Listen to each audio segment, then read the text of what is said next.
ഡൽഹിയിൽ നിന്നുള്ള BJP. MP. Udit Raj കോൺഗ്രസിൽ ചേർന്നു. കോൺഗ്രസ് അധ്യക്ഷൻ രാഹുൽ ഗാന്ധിയുടെ സാന്നിധ്യത്തിലാണ് കോൺഗ്രസിൽ ചേർന്നത്. ഡൽഹി നോർത്ത് വെസ്റ്റ് എം.പിയായ ഉദിത് രാജിന് ബി.ജെ.പി. ഇത്തവണ സീറ്റ് നിഷേധിച്ചിരുന്നു. കോൺഗ്രസിന്റെ ഔദ്യോഗിക ട്വിറ്റർ പേജിൽ ഉദിത് രാജ് രാഹുൽ ഗാന്ധിക്കൊപ്പം നിൽക്കുന്ന ചിത്രം പുറത്തുവിട്ടു. ഉദിത് രാജിന് സീറ്റ് നൽകാതെ പഞ്ചാബി ഗായകൻ ഹാൻസ്രാജ് ഹാൻസിനെയാണ് ബി.ജെ.പി. സ്ഥാനാർത്ഥിയാക്കിയത്. ഇതിൽ പ്രതിഷേധിച്ചാണ് ഉദിത് രാജ് ബി.ജെ.പി. വിട്ടത്.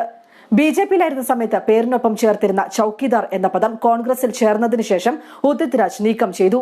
ഉദിത് രാജിന് കോൺഗ്രസിലേക്ക് സ്വാഗതം എന്ന് കോൺഗ്രസ് ട്വിറ്റർ പേജിൽ ട്വീറ്റ് ചെയ്തു. ജാതീയമായ വേർതിരിവാണ് ബി.ജെ.പി. വിടാൻ കാരണമെന്ന് ഉദിത് രാജ് സൂചിപ്പിച്ചു. ബി.ജെ.പിയുടെ ദില്ലിയിലെ മികച്ച എം.പിമാരിൽ ഒരാളാണ് താൻ. നന്നായി പ്രവർത്തിച്ചിട്ടുണ്ട്. പക്ഷെ അടിച്ചമർത്തപ്പെട്ടവർക്ക് വേണ്ടി താൻ വാദിച്ചു. അതാണ് തനിക്ക് ടിക്കറ്റ് നിഷേധിക്കപ്പെട്ടത്. ദളിതുകൾക്ക് വേണ്ടി വാദിച്ചതാണ് തനിക്ക് തിരിച്ചടിയായത്. എന്നാൽ ദളിതുകൾക്ക് വേണ്ടി ഇനിയും സംസാരിക്കുമെന്നും ഉദിത് രാജ് പ്രഖ്യാപിച്ചു. ഹാൻസ്രാജ് ഹാൻസിനെ ബി.ജെ.പി. സ്ഥാനാർത്ഥിയായി പ്രഖ്യാപിക്കുന്നതിന് തൊട്ടുമുൻപ് ഉദിത് രാജ് രാജിവെക്കുമെന്ന് സൂചന നൽകിയിരുന്നു. Good bye BJP. എന്ന് അദ്ദേഹം ട്വിറ്ററിൽ കുറിച്ചിരുന്നു. തനിക്ക് സീറ്റില്ലെങ്കിൽ ബി.ജെ.പിയിൽ ഇല്ല എന്നും അദ്ദേഹം വ്യക്തമാക്കിയിരുന്നു.